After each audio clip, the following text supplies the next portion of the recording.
comme promis, j'allais vous montrer quelques commandes que j'ai au niveau de Parlons Code. Ce sera très simple. Là, je vais venir ici, Laravel Folder, Parlons Code, et je vais l'ouvrir. Si je viens au niveau de App, Console, Command, vous voyez que j'ai plein de commandes. Et vu que j'utilise une précédente version, à la version 5.5, j'étais ici obligé de lister mes commandes. Donc, j'ai une commande qui me permet d'envoyer des notifications aux utilisateurs, une commande qui me permet de créer un compte manuellement, parce que certains utilisateurs n'ont pas la possibilité de payer via une carte de crédit. Donc, ils utilisent des moyens comme Western Union ou MoneyGram, si vous les connaissez. Donc, pour la création de leur compte, je le fais ici manuellement. En lieu de me fatiguer à chaque fois à écrire plein de code, j'ai une commande que j'exécute en passant les paramètres appropriés pour la création d'un compte. J'ai une commande Clean Database. Comme vous le savez, probablement elle va me permettre ici de pouvoir cleaner ma base de données. Donc, on va supprimer les messages qui ont été envoyés il y a de cela un mois et on pourra faire d'autres mushibushi. Je vais vous le montrer dans quelques instants. J'ai une commande qui me permet d'avoir un rapport journalier, combien d'argent j'ai eu aujourd'hui, ainsi de suite, un rapport par semaine, par mois, par année. Et au niveau ici de Parlons Code également, vous avez un système de badge. Les newbies, ce sont les utilisateurs qui ont créé un compte il y a de cela un an. Vous avez ensuite ici les holders et les vétérans, ok? Tout ceci est en fonction du nombre d'années depuis la création de votre compte. À ce niveau-là, vous allez voir également, j'utilise le scheduler. Je dis par exemple ceci, tu vas l'exécuter chaque jour, afin que chaque jour, pour les utilisateurs qui doivent avoir maintenant le badge newbie, qu'on puisse ici leur attribuer ce badge. Ceci est exécuté chaque jour à 23h55, ceci chaque semaine, chaque mois, chaque année, et Clean Database chaque mois. Commençons par Send Website Notification to Users. Donc, vous voyez que cette commande permet de notifier les utilisateurs à propos de quelque chose de nouveau sur le site. Donc, si je rajoute par exemple des vidéos à une formation, ils seront tout simplement notifiés. Pour l'instant, vous voyez que tout ceci est commenté. Je vais vous l'expliquer. Principalement ici, je récupère tous les utilisateurs qui ont eu à acheter la formation Devenir Pro Symfony 3. On aurait pu créer à ce niveau-là un scope, mais ici, je n'ai pas vu l'intérêt de le faire, raison pour laquelle j'ai eu à mettre ceci directement. Donc, vu qu'on peut avoir beaucoup d'utilisateurs qui ont eu à acheter cette formation, je vais ici faire un chunk pour avoir les utilisateurs 50 par 50. Et pour chaque lot de 50 utilisateurs, on va prendre chaque utilisateur dans ce lot-là, lui envoyer un mail en utilisant notre mailable Website Notification Mail. OK? Si je clique à ce niveau-là pour voir ce mailable, vous voyez tout ce qu'il fait. Il va utiliser une vue, Email Notifications, Website. Le sujet, c'est par exemple, dans ce cas, 5 nouvelles vidéos Symfony 3.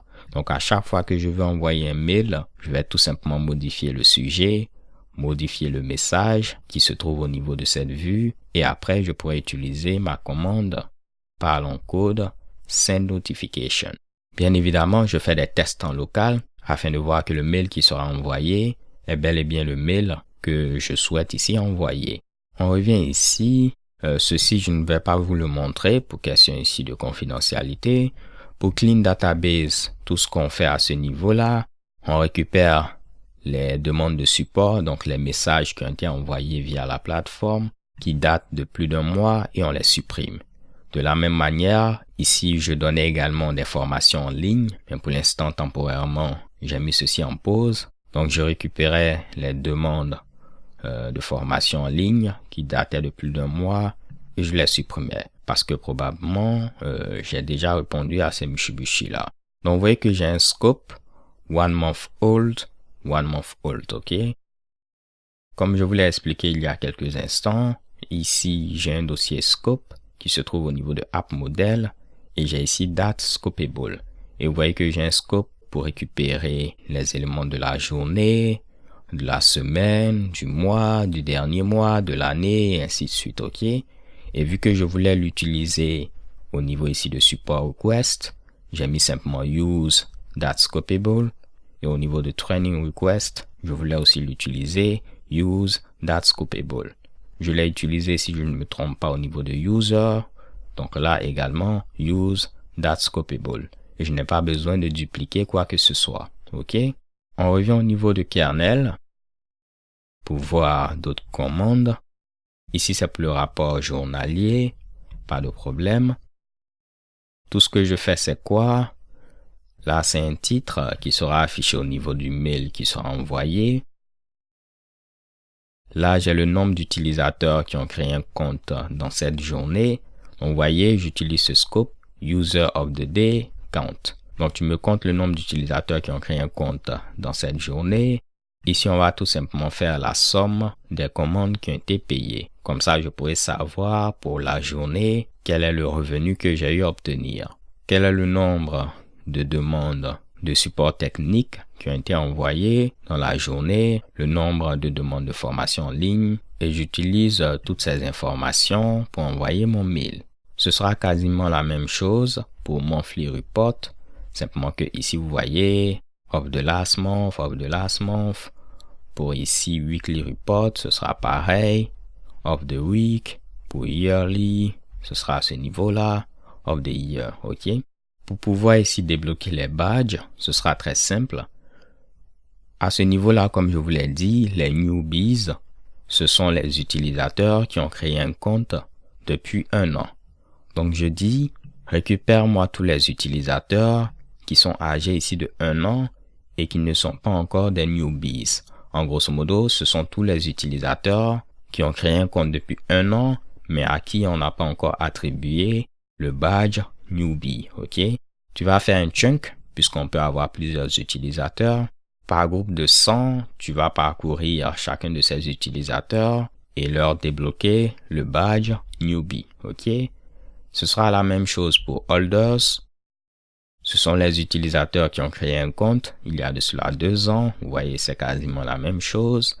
Et pour vétérans, ce sont les utilisateurs qui ont créé un compte il y a de cela ici plus de 3 ans.